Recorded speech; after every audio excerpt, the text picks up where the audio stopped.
With any major changes to tax legislation, there are projected winners and losers. And with the proposed tax bill, it's no different. So first, we'll take a look at who I believe to be some of the winners.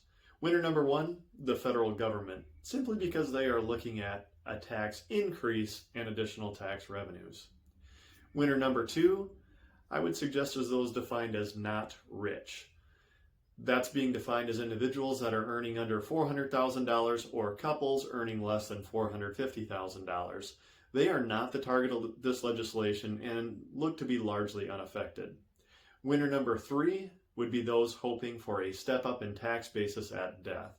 There were talks of the step up in basis being eliminated or at least reduced, but that step up in basis was not addressed in the proposal.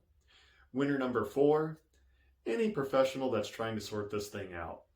That would include people such as accountants, financial planners, attorneys.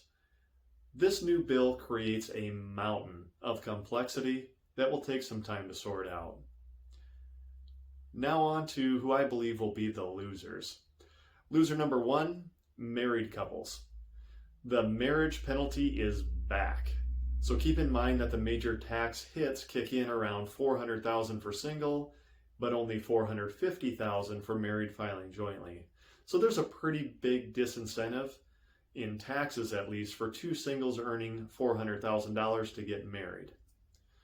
Loser number two would be high earners with unrealized capital gains. So the long-term capital gains rate is proposed to increase from 20 to 25%, which is not as big as originally was proposed, but it's still a decent tax hike. Loser number three would be corporations. They're looking at an increase from the current rate of 21% to 26.5% on income over $5 million. And loser number four, people with large IRAs or Roth IRAs. So there are now proposed limits on the balance in each account type, and contributions or conversions are going to be limited based on income. So we're not going to get into all the details, but there are provisions that would at least limit the benefit of retirement accounts for what's being called the ultra wealthy. So there are a lot more provisions to unpack that we're not going to get into right now, but those are some of the highlights at least from the proposed bill. So keep in mind, this is still a proposal, so don't overreact, but stay tuned because there will likely be changes if or when the final bill is passed.